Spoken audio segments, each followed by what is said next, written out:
მცენარე, რომლის ხსენებაც კი კმარა რომ მთელს ტანში ჭიანჭველები დაგივლით. ეს ჭინჭარია. თქვენ წარმოიდგინეთ ნივთიერებას, რომელსაც ჭინჭარი ასე უხვად შეიცავს და რომელიც გვსუსხავს, სწორედ ჭიანჭველას მჟავა ეწოდება. იგი მრავალწლოვანი ბალახოვანი მცენარეა, ცნობილია მრავალრიცხოვანი სუსხავი ბუსუსებით. ღერო სწორმდგომია ან აღმავალი, ჩვეულებრივ სუსტად დატოტვილი. მისი სიმაღლე 150 სანტიმეტრამდე აღწევს, ზოგჯერ კი 2 მეტრსაც. ღერო 4-კუთხაა, მარტივი, ზედა ნაწილში ზოგჯერ დატოტიანებულია. უხვადაა შემოსილი ხეშეში მარტივი ჯირკვლიანი ბეწვებით. ტოტებსა და ფოთლებზე მოთავსებულია მსუსხავი ბუსუსები. ბუსუსები წამახვილებულია ფუძესთან განიერი, წვეროსკენ თანდათან წვრილდება. ბუსუსების წვეროს კედლები გაჟღენთილია კაჟმიწით. ისინი შეხებისას ადვილად იმსხვრევიან და ნემსა ბოლოთი კანს აზიანებენ. ჭინჭარი მთელს ევროპაშია გავრცელებული, გვხვდება ზღვის დონიდან 1500, ზოგჯერ 2000 მეტრ სიმაღლემდე. საქართველოში ყველგან გვხვდება, იზრდება ტყეებში, ნესტიან ადგილებში, გზის პირებზე, ბაღებში, ეზოების შემოგარენში. იგი გვხვდება ორგანული ნივთიერებებით მდიდარ ნიადაგებზე, ხშირად ქმნის დიდ ნაზარდებს. ჭინჭრის ნედლეულს წარმოადგენს ჭინჭრის ფოთოლი. ნედლეულად იყენებენ ფოთლებს ღეროებისა და ყვავილების გარეშე. ყვავილობის შემდეგ ჭინჭარი კარგავს სამკურნალო თვისებებს. მას ამზადებენ მაის-ივლისში. ჭინჭრის ღეროებს მოჭრიან მჭრელი იარაღით.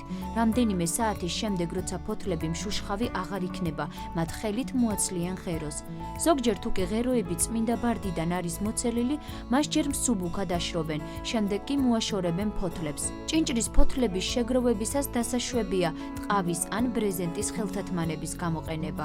ჭინჭრის ფოთლებს აშრობენ სხვენზე, კარგი ვენტილაციის პირობებში, სადაც მას გააფენენ ქაღალდზე ან ქსოვილზე 3-5 სანტიმეტრიან ფენად. ნედლეულის მზეზე გაშრობა დაუშვებელია.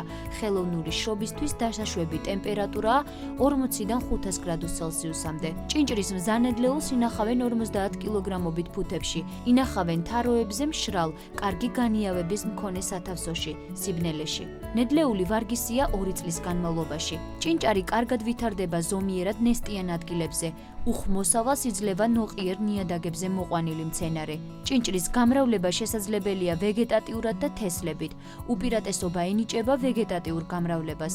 ამისთვის გამოიყენება ფესურის განშტოებებზე წარმოქმნილი ყლორტები. ფესურა წელიწადში იზრდება 30-50 სანტიმეტრ სიგრძეზე.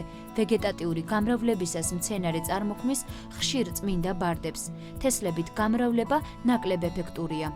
ჭინჭარი ყვავილობს ივნის-აგვისტოში, ნაყოფი მწიფდება აგვისტო-სექტემბერში.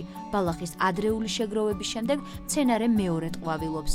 ევროპის ქვეყნებში ჭინჭრის პრეპარატებს ხმარობენ ანემიის, ათეროსკლეროზის, რევმატიზმის, თირკმლებისა და შარდის ბუშტის ანთებისას, ღვიძლის დაავადების, ჰემოროის, კანის დაავადებების, პირველი ხარისხის დამწვრობის, თმის ცვენის დროს.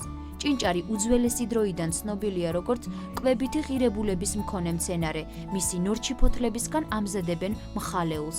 მისი ფოთლებისგან გამოწვლილვით მიიღება ქლოროფილი, რომელსაც იყენებენ მწვანე საღებავების წარმოებაში, ასევე როგორც ფერის მიმცემ საშუალებას ფარმაცევტულ და პარფიუმერულ მრეწველობაში.